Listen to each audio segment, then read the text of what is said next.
수요일 친절한 경제 권혜리 기자 나와 있습니다.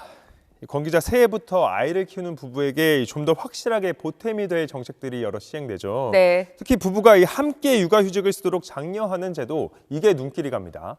네. 맞벌이하는 엄마 아빠가 함께 아이를 키울 수 있게 하고 또 그럼으로써 줄어드는 소득도 보전해주기 위한 이른바 6+6 육아휴직제가 당장 내년 1월 1일부터 시행됩니다. 어제 관련법 시행령 개정안이 국무회의를 통과했습니다.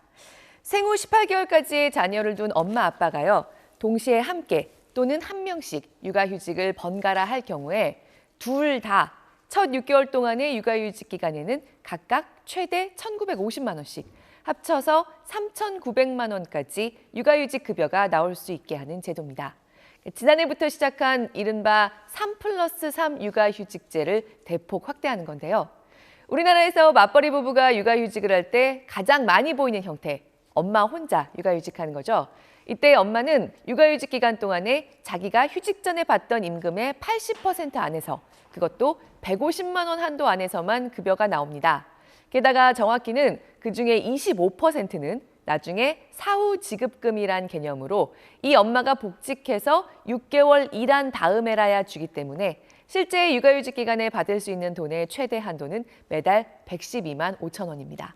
그런데 엄마 아빠가 함께 육아휴직을 하면 두 사람 다 6개월까지는 돈도 그것보다 훨씬 더 많이 주겠다는 겁니다. 네, 육아휴직 기간에 받을 수 있는 급여는 얼마나 될지 알아보는 부부들 있을 텐데요. 이 부부가 각각 6개월씩 육아휴직을 쓰면 6번째 달에는 합쳐서 최대 900만 원까지 급여가 나오네요. 네, 둘 다 육아휴직을 같이 쓰면요, 혼자 할 때와 달리 둘 다 받던 통상임금의 100%가 기준이 되고요. 6개월까지는 보시는 것처럼 육아휴직을 할수록 받는 돈의 한도가 계속해서 늘어납니다.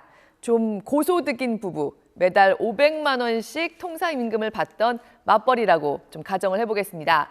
엄마가 봄에 아이를 낳고 지금 6개월째 육아휴직 중이다. 그럼 이 집의 지금 합산 소득은 엄마가 매달 112만 5천 원씩만 받고 있으니까 출산 전에 60% 좀 넘는 수준으로 줄어 있겠죠. 그런데 아빠가 당장 내년 1월부터 육아휴직을 하고 엄마는 복직하기로 했습니다.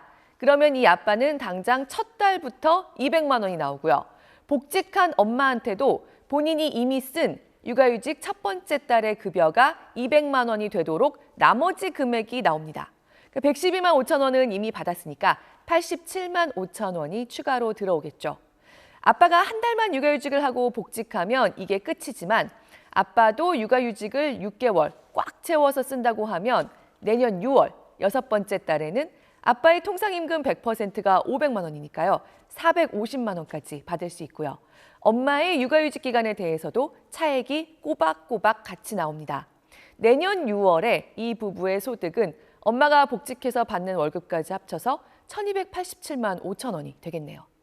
아이가 18개월 이내고 둘 중에 첫 육아휴직 6개월을 다 안 쓴 사람이 있다. 이를테면 보시는 것처럼 아빠가 내년 1월에 육아휴직 5개월째다. 그러면 5개월째 육아휴직에 대한 400만 원을 바로 받게 됩니다.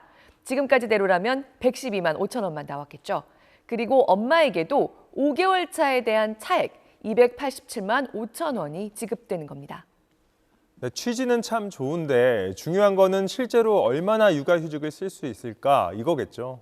네, 그렇죠. 기존에 하고 있던 3+3 육아휴직제, 두 부부에 대해서 각각 3개월씩 이렇게 소득 보전을 해줬던 육아휴직의 경우에는요.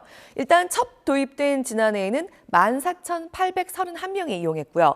올해는 지금 10월까지 22,276명이 이용했습니다. 연말까지로 보면 올해 거의 2배 가까이 는 셈이겠지만요. 그래도 아직 절대적으로 사용하는 사람이 적죠.